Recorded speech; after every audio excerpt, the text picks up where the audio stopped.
A surname carried into Napoleon's armies could survive a cannon blast, a Russian winter, and the collapse of an empire, and 2 centuries later, still sit quietly on a French birth certificate. The strange part is that some of the names most closely associated with Napoleon's soldiers were never invented for soldiers at all. They were older than the Revolution, older than the Empire, and in several cases older than the France Napoleon ruled.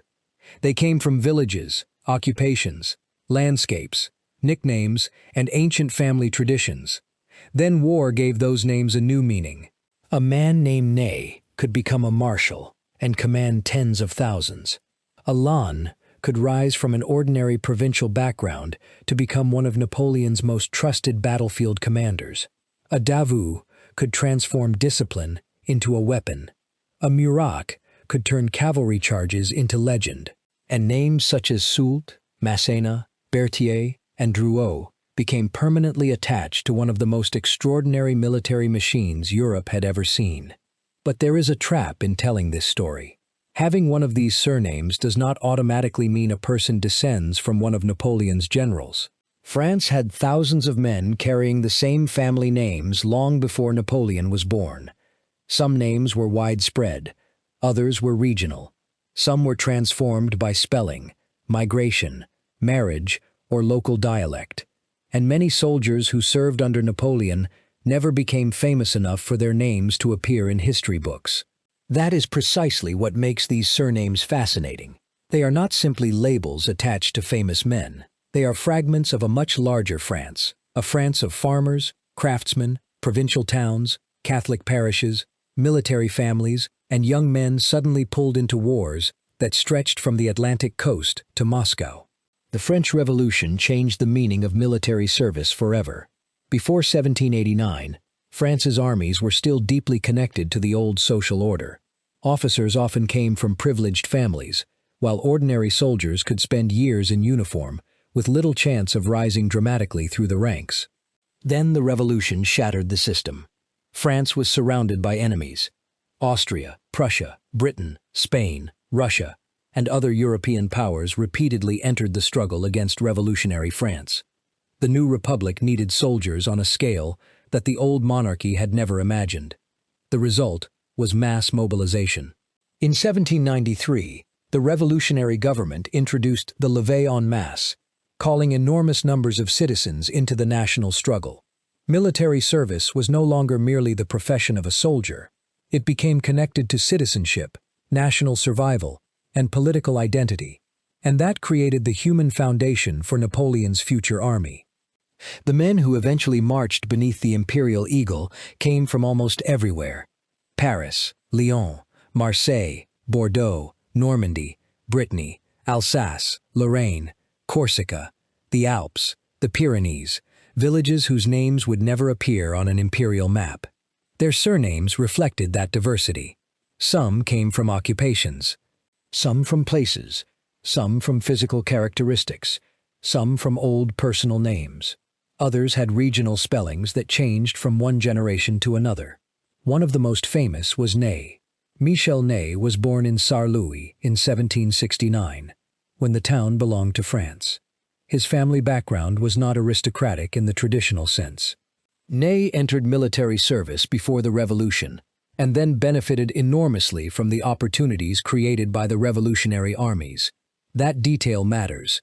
The Revolution did not simply destroy old military careers. It opened doors that had previously been difficult for men from modest backgrounds to enter. Ney rose rapidly. He became known for personal courage and an aggressive battlefield style. Soldiers eventually gave him the nickname, the bravest of the brave, although the exact origin and usage of such legendary titles became increasingly polished by later generations. His career followed the extraordinary trajectory of the era. He fought in the Revolutionary Wars. He served in Napoleon's campaigns. He became a Marshal of the Empire in 1804, joining the small circle of commanders Napoleon trusted with enormous responsibilities. Yet the surname itself had a much older and less glamorous history.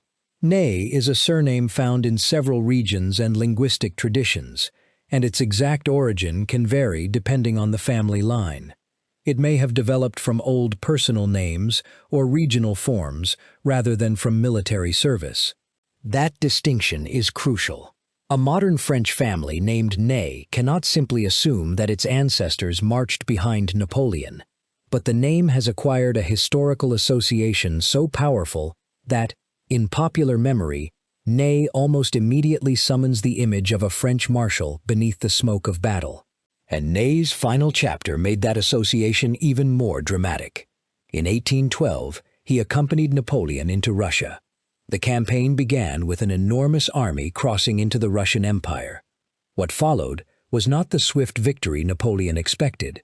Distance expanded, supplies became difficult. Russian forces withdrew, battles consumed men. The French army eventually reached Moscow, only to find a city that could not provide the decisive settlement Napoleon needed. Then came the retreat. Cold, hunger, disease, exhaustion, and repeated attacks transformed the campaign into a catastrophe. Ney survived. His reputation became even larger afterward. At the end of Napoleon's rule, Ney faced a completely different kind of battle. When Napoleon escaped from Elba in 1815, Ney was ordered to stop him. Instead, he ultimately joined Napoleon. After Waterloo, the political world changed again. Ney was arrested, tried, and executed in Paris in December 1815. One surname had traveled from a provincial background to the highest military ranks in Europe, and then ended in front of a firing squad after the empire collapsed. But the next name reveals something different. Lannes. Jean Lannes came from Lectoure in southwestern France, born in 1769.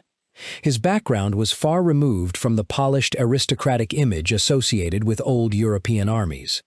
He had worked as a dyer's apprentice before entering military life. Then the revolution arrived. Lannes joined the revolutionary forces and displayed a talent for command that quickly became impossible to ignore. He served in the campaigns of Italy and became one of Napoleon's most trusted commanders. There was a personal dimension to their relationship that distinguished Lannes from many other marshals.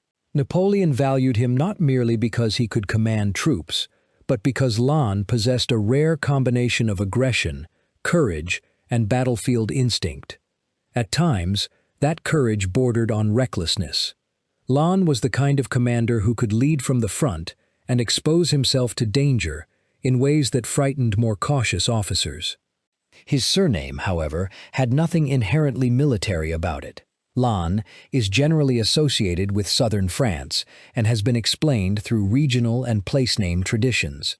Like many French surnames, its precise origin can depend on the specific family branch. But history gave the word a new association. At Austerlitz, Jena, Friedland, and other campaigns, Lannes became one of the recognizable figures of Napoleon's battlefield system. Then came Aspern-Essling in 1809. Napoleon was fighting Austrian forces near Vienna. The battle became one of the first major setbacks Napoleon personally experienced against a large European army. Lannes was there. During the fighting, he was severely wounded. His injuries were catastrophic. A surgeon eventually amputated his leg, but the damage was too severe. Jean Lannes died in May 1809. Napoleon reportedly mourned him deeply. The story is revealing because Lannes did not die in a triumphant imperial victory. He died during a battle that demonstrated something Europe was beginning to learn. Napoleon could be defeated. His surname, therefore, became connected not only with conquest, but with the enormous human price of those campaigns. Then there was Davout. Louis-Nicolas Davout came from an aristocratic family, making his path very different from Lannes. He was born in Burgundy in 1770 and entered the army before the Revolution.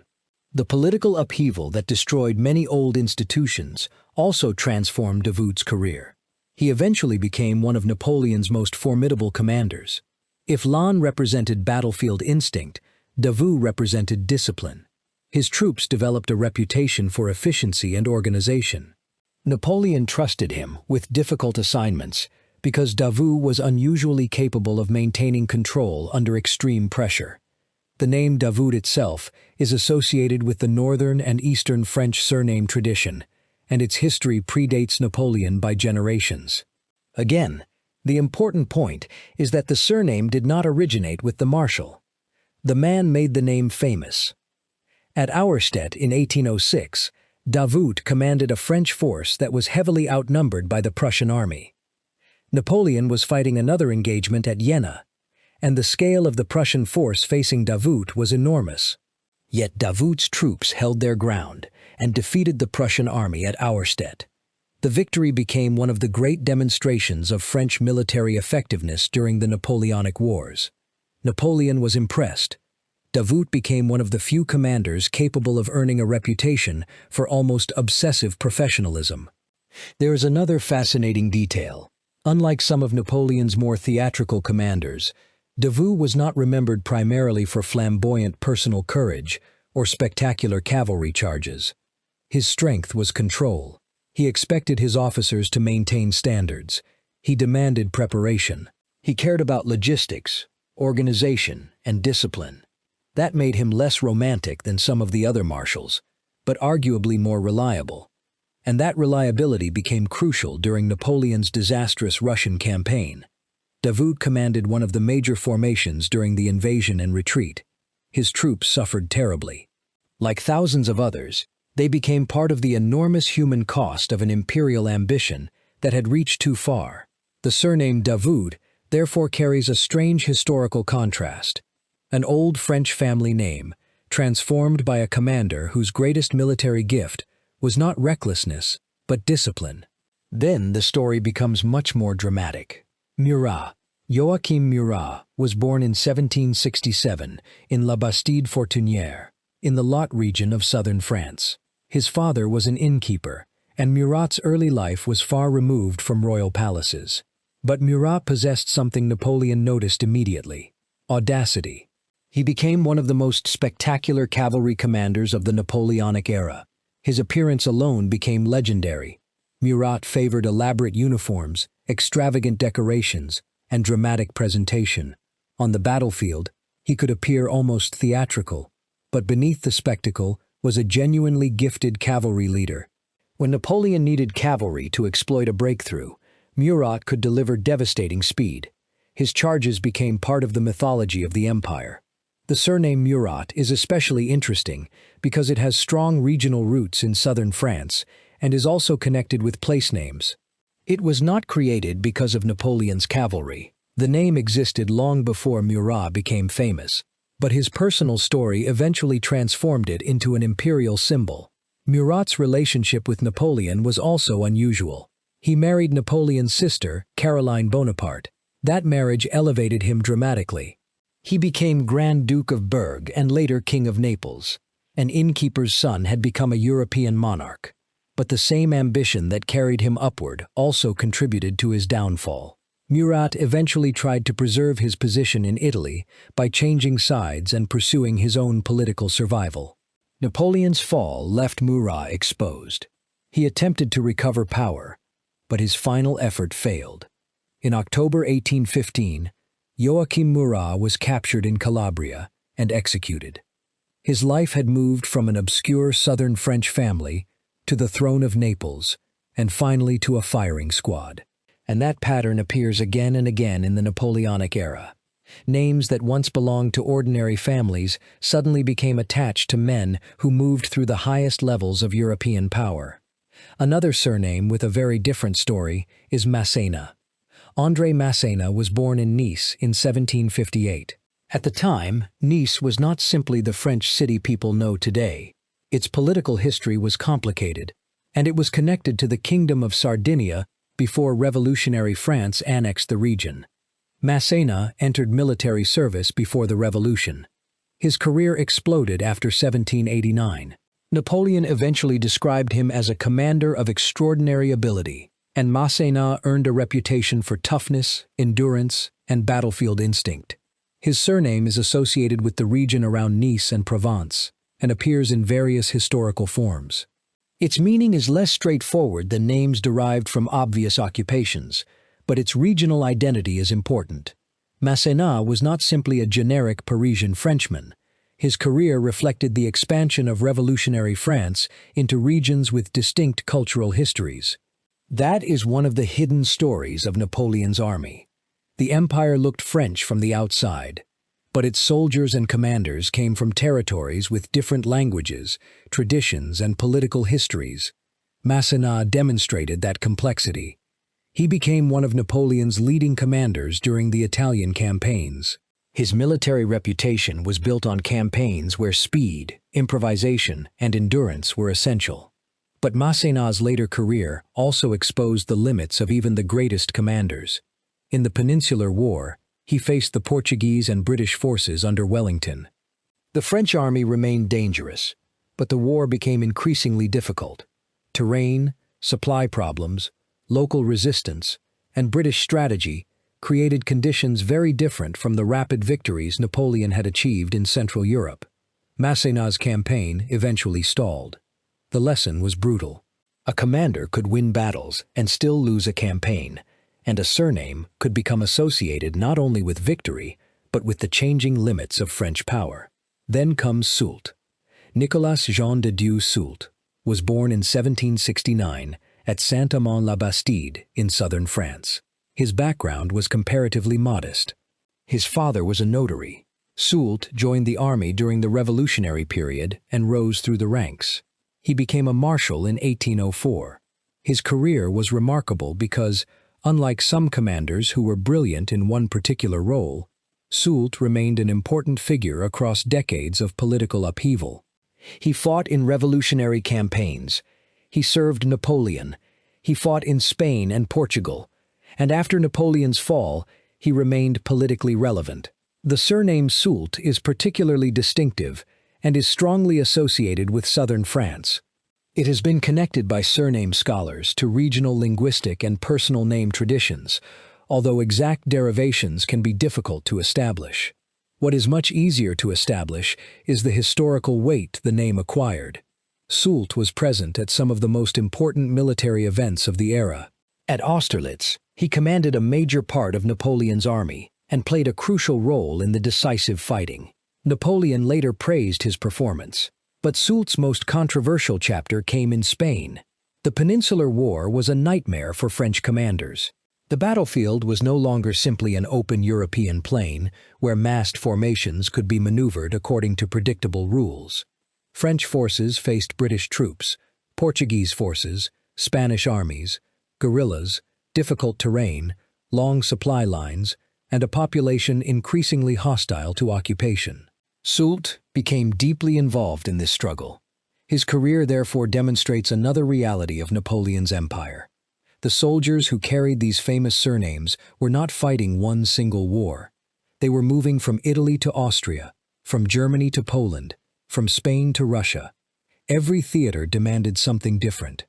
And some men survived long enough to see the political world change around them. Soult did. He eventually served under restored Bourbon governments and later became Prime Minister of France. That is almost difficult to comprehend. A Revolutionary-era soldier became an Imperial Marshal, then a statesman in post-Napoleonic France. His surname survived because the man himself survived the empire. But one of the most fascinating names connected to Napoleon's army belongs to a commander whose battlefield role was very different: Berthier. Louis-Alexandre Berthier was born at Versailles in 1753. He was the son of an officer responsible for fortifications, and he grew up with military organizations surrounding him. Berthier became Napoleon's chief of staff. That may sound less glamorous than being a cavalry commander, but it was one of the most important positions in the entire imperial system. Napoleon was a master of operational warfare. He could move armies rapidly, divide them into independent corps, concentrate them at decisive moments, and issue complex instructions over enormous distances. But someone had to translate the emperor's intentions into an organized military system. That person was often Berthier. He was extraordinarily capable at staff work. Orders had to be written, transmitted, copied, coordinated, and delivered to commanders who might be hundreds of kilometers away.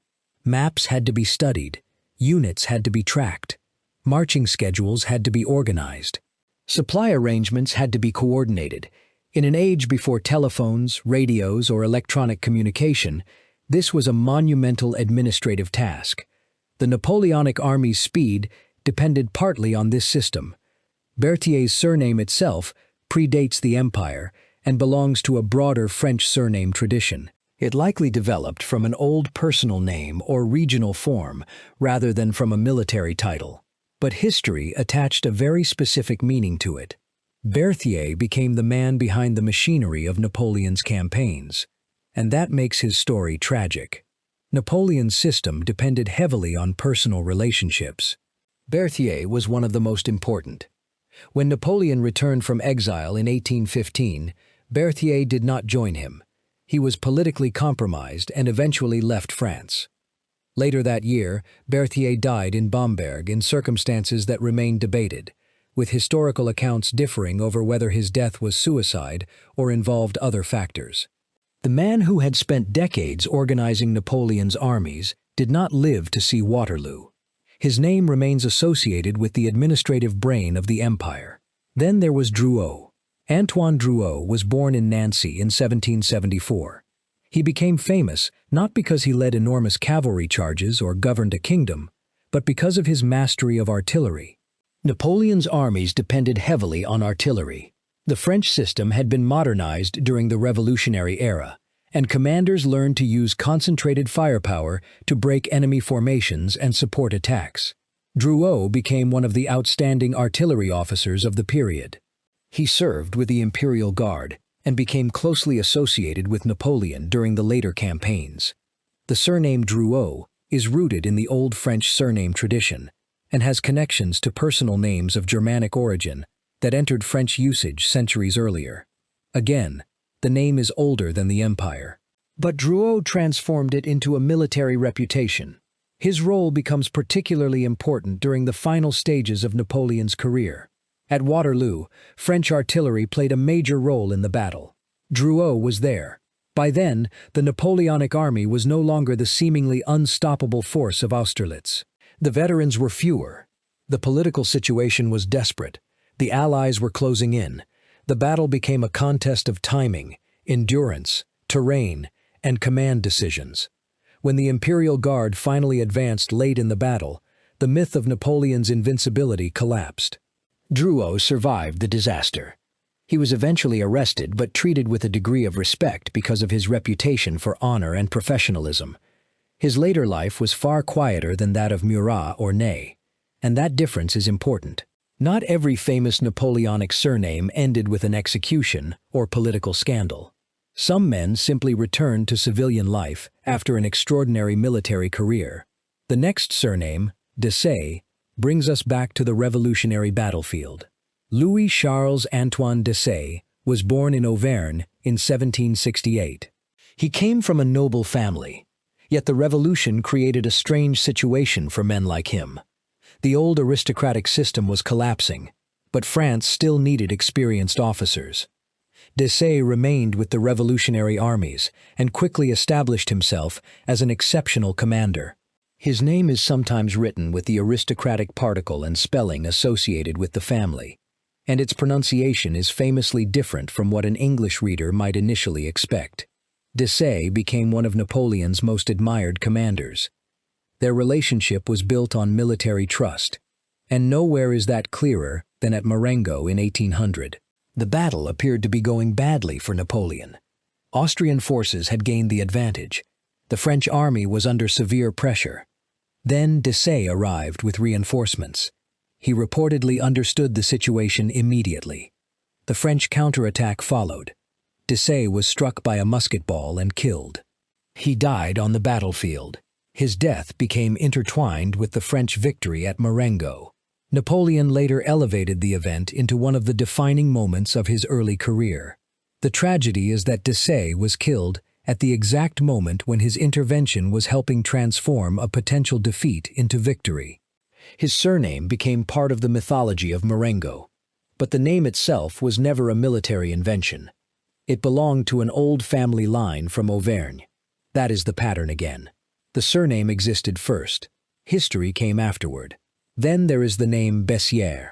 Jean-Baptiste Bessières was born in Prayssac in 1768. He began his career in the cavalry, and became one of Napoleon's trusted commanders. Bessières eventually commanded the Imperial Guard cavalry. The Guard was not merely another military unit. It was an elite formation whose presence on the battlefield carried enormous psychological weight. When the Guard moved, everyone understood that something important was happening. Bessières was deeply connected with that world. His surname is a regional French name, especially associated with southwestern France, and like many such names may derive from a place or landscape feature. But the historical association became unmistakable. Bessières was a cavalry commander during some of Napoleon's most famous campaigns. He was present at Austerlitz. He fought in Germany. He served during the campaigns against Austria. Then, in 1813, during the campaign in Germany, Bessières was killed at Rippach. His death was a major loss. Napoleon had lost another trusted commander, and by this stage, the empire was entering a different phase. The victories of the early years were becoming harder to reproduce. Russia had shattered the myth of unlimited French power. Austria and Prussia were returning to the fight. Russia was advancing west. Britain remained committed. The coalition was becoming stronger. The men carrying these famous surnames were now fighting to preserve an empire that was increasingly surrounded. There is another name worth examining because it reveals how complicated the idea of a French surname can become. Bonaparte. Napoleon Bonaparte was born in Ajaccio, Corsica, in 1769. His family name was not originally a symbol of French imperial power. Corsica had only recently come under French control before Napoleon's birth. The island possessed its own language, traditions, loyalties, and political history. The Bonaparte family was of Italian-Corsican origin. That makes the surname especially revealing. By the time Napoleon became emperor, Bonaparte had become synonymous with France's greatest military expansion. Yet the name itself reminds us that the Napoleonic world was never as simple as France versus everyone else. Napoleon's empire absorbed regions, languages, identities, and populations. His army included Frenchmen from many provinces, but also Italians, Poles, Germans, Dutchmen, Swiss, Croats, Spaniards, and soldiers from numerous other territories. The surname Bonaparte therefore represents a paradox. The man who placed himself at the center of French power came from an island whose relationship with France had only recently been established. And even Napoleon understood the importance of family names. His brothers and sisters were placed on thrones. The Bonaparte name became a political brand. But unlike a modern brand, it was carried by armies. It appeared on proclamations, imperial documents, monuments, battle honors, and royal courts. The surname had become inseparable from the empire itself. Then Napoleon fell, and when the empire collapsed, the meaning of these names changed again. This is where the story becomes more personal. For the soldiers who served under Napoleon, a surname could become a burden. A man who had fought for the emperor might return to a village where the political order had changed. The Bourbon monarchy had returned. Former imperial officers had to navigate a new government.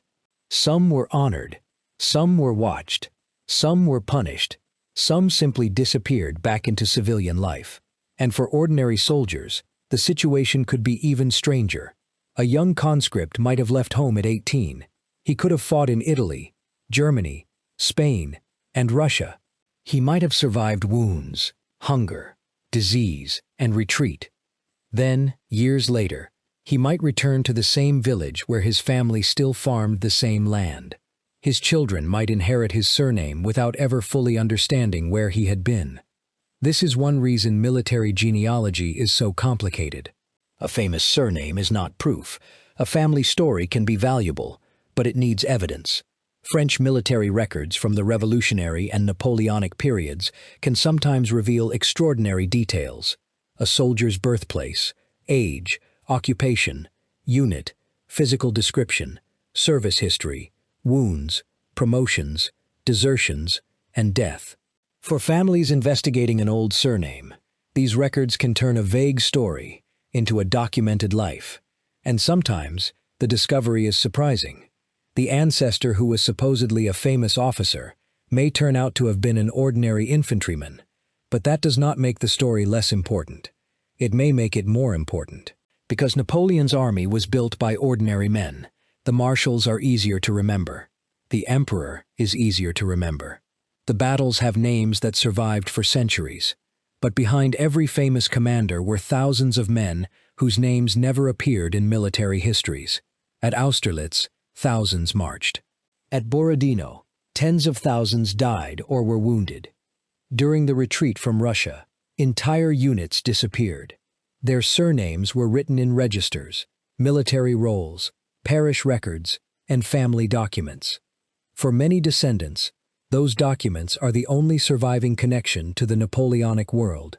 And that brings us back to the 10 surnames: Ney, Lannes, Davout, Murat, Masséna, Soult, Berthier, Drouot, Desaix, Bessières. Each one existed before Napoleon. Each acquired a different historical meaning because of the men who carried it. Ney became associated with extraordinary courage and a tragic end. Lannes became the image of battlefield aggression and personal loyalty. Davout became discipline made flesh. Murat became cavalry spectacle and ambition. Masséna became endurance and the hard realities of prolonged war. Soult represented a career that survived both revolution and empire. Berthier became the organizer behind Napoleon's operational machine. Drouot embodied artillery expertise and professional military skill.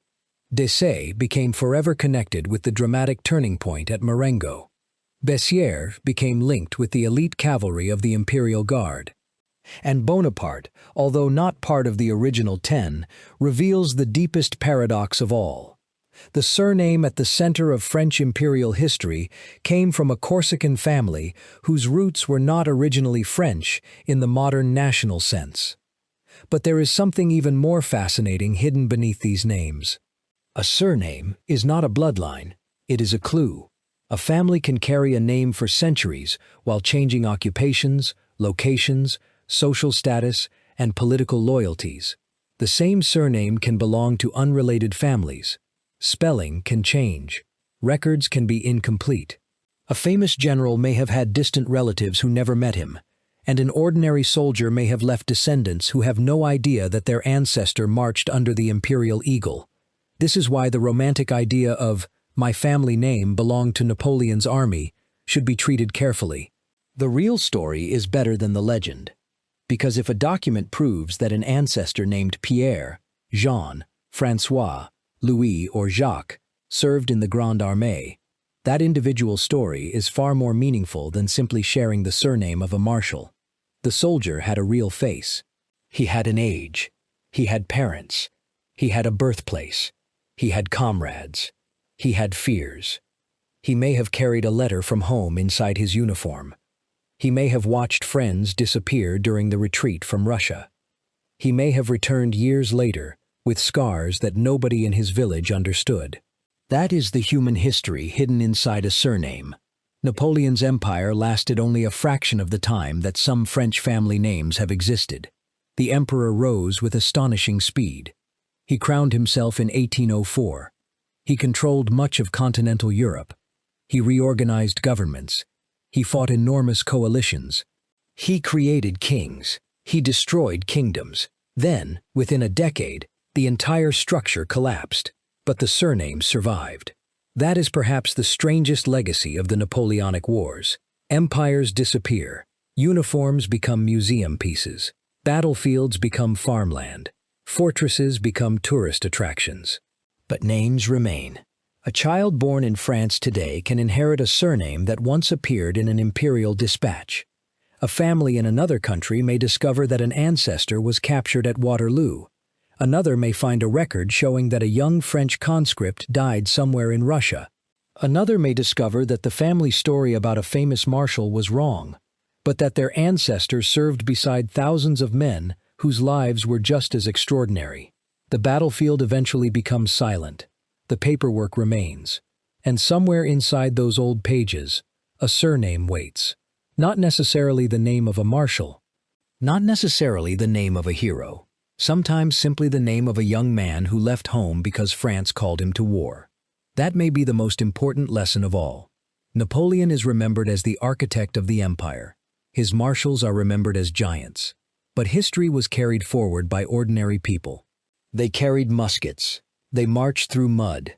They slept in fields. They crossed mountains. They froze in Russia. They celebrated victories they barely understood. They mourned friends whose names have vanished from history. And when the wars ended, they carried their surnames home. The empire disappeared. Their names did not. 2 centuries later, those names can still open a door into the past. And behind that door is not simply Napoleon. It is an entire generation of French men whose lives were transformed by revolution, war, ambition, and an emperor who demanded more from them than almost any ruler of his age.